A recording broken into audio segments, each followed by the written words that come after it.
Hey everybody, welcome back to Cooking Rules with Jules. That's me. My name is Julia Pontanis. I'm here to make your kitchen experience easy, delicious, and healthy too. Today, I will be making a breakfast sausage because as of recent, I've been looking for breakfast sausage that doesn't have sugar, and guess what? It does not exist. So I decided to make my own. But before I get into that, thank you so much as always supporting my page or my YouTube channel, both by the same name, Cooking Rules with Jules. And if you didn't know, which you should know, which I haven't told many people, or maybe I have, I wrote a cookbook, and that link is going to be live here very, very soon. So you can purchase that if you'd like. There's 20 different recipes in there. They're all paleo. They're more winter focused with the exception of one. And the plan is to come out with a seasonal recipe book once a quarter. So be on the lookout for that. Okay, enough of me talking, more of me cooking. Oh, I'm doing double duty today, by the way. So over to the left, please ignore that. That is another video that's going and smelling very delicious. But this video is all about breakfast. So what you'll need for this recipe, I have here 1 pound of ground pork that I've already let come mostly to room temperature. Spices, right? That's really where we're going to make this ground pork into breakfast sausage. I have here thyme, garlic powder, a little bit of nutmeg, marjoram. This one is a little bit tricky to find. I happened to find this one at Fresh Market. It's organic. It was only $3. I'm really happy about that. Marjoram is kind of like oregano, not as sweet. It almost has a little bit of like that mint family to it, and it is absolutely delicious and probably what makes a huge difference in the breakfast sausage. If you don't have it, don't sweat it. I made two batches of this breakfast sausage, experimenting with the recipe without it, and it was still really delicious. Pick your heat of choice, or you can go sans, it's up to you. I had been using cayenne pepper, but today I found chipotle pepper at the farmer's market, so I'm gonna use that. So this is gonna have a nice chipotle feel. Now here's the other thing. I normally do this in a cast iron skillet. However, my cast iron is now currently being occupied by my Paleo quiche, which is cooling outside in the nice cool Florida weather today. But it can also be done in a nonstick pan or a stainless pan like I have here. And you can do it one of two ways. You really don't need extra fat for this one because pork tends to be fattier, right? But you can put a little bit of olive oil down if you want. I fried up some bacon earlier, and I reserved some bacon fat, so I'm actually going to use bacon fat in the bottom of my pan. Now, bacon fat is paleo. It was not uncured bacon, so there's no sugar added in there. If you are following more of like the keto style nutrition plan, then this would be 100% keto appropriate. You don't want to use bacon fat, then don't. It's completely up to you. All right, here we go. First things first, let's heat up my pan. Large burner. Yep, I really miss cooking on gas. I'm gonna tell you that right now. All right, as always, here I go. I am just eyeballing my spices. So garlic powder, I don't want to reek of garlic first thing in the morning. I'm gonna use 1/4 teaspoon. I tried to avoid all garlicky things before I hit the gym, just for the sake of my fellow athletes. All right, nutmeg. You're also gonna need a dash of that. Nutmeg has been my secret ingredient of choice. Also about 1/4 teaspoon is going to be good for that one. Thyme. I love thyme. It is, however, incredibly concentrated and potent. So again, for this one, let's just do 1/4 teaspoon. I think this is going to end up 1/4 teaspoon of everything here. I think. All right, marjoram. Actually, I'm going to go a little bit heavier on this one. Probably 1 teaspoon to 2 teaspoons. I guess I could stop turning my back to everybody. That's about 2 teaspoons right there worth of marjoram. Once again, you don't have it, don't worry about it. You can make up your own flavor combinations. Look at this, the spice isn't even open yet.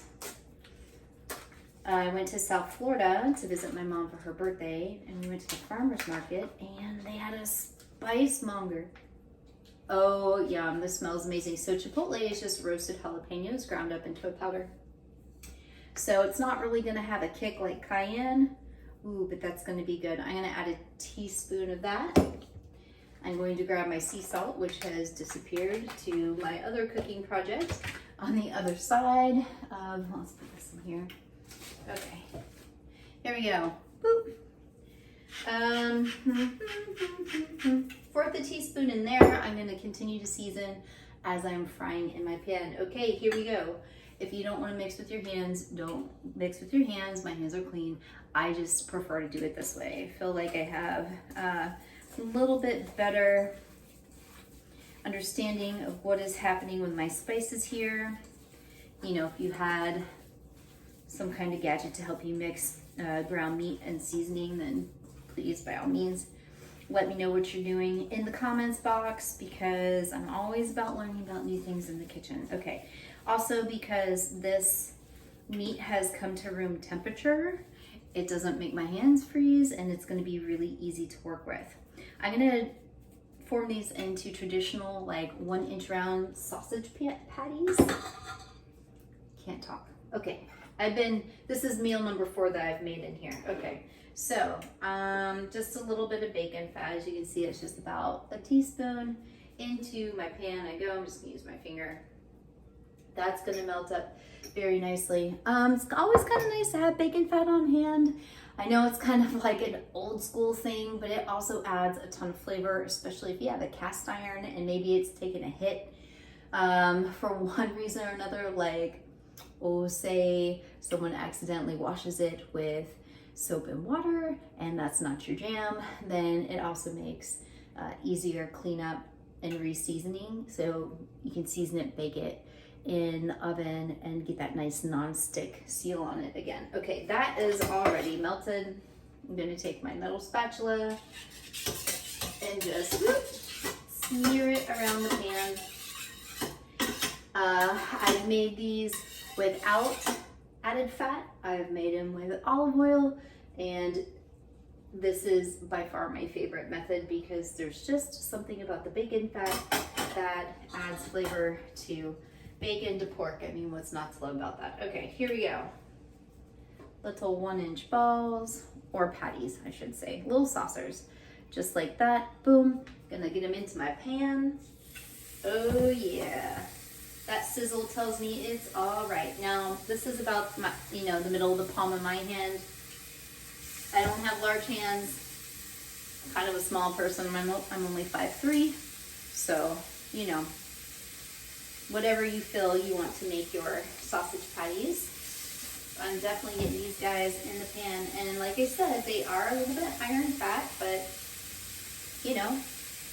sometimes that happens. I've been just looking to increase protein into my breakfast. And also, technically, eggs are a food that I should avoid, and I eat them every day. So I'm just looking for alternative breakfast ideas and foods. This happens to be the one that I've been playing around with since the holidays. Actually just started to cook again, like significantly cook. I cook every day, but I mean like really doing some fun things again in the kitchen over the holidays, because I had a break for the first time in like 6 months. And I've just decided to incorporate that into my new year, because there are big things to come from this cooking channel and me. All kinds of new fun things. All right, here we go. Almost there. So you don't have to continue to watch me make patties. I'm going to get right back with you after I wash my hands and fill you in on what's going on next. Okie dokie, I'm back. I washed the pan while I was at it. Okay, so I'm going to turn the heat down just a tad. I'm going to let these guys get brown on one side, flip them, brown it on the other. If I feel like they are not done enough on the inside, I'm going to take my lid, I'm going to cover it and let them steam up in there. But anywhere from, 3 to 5 minutes per side, you'll probably get a nice brown texture on the outside. I don't even know what I'm saying anymore. Okay, so to be continued in just a minute. All right, friends, so it's been, about 5-6 minutes, and I have at least one of my sausages done. So as you can see, it came out nice and brown on each side, smells good, and tastes good. All right, as always, thank you so much for supporting my channel, my page.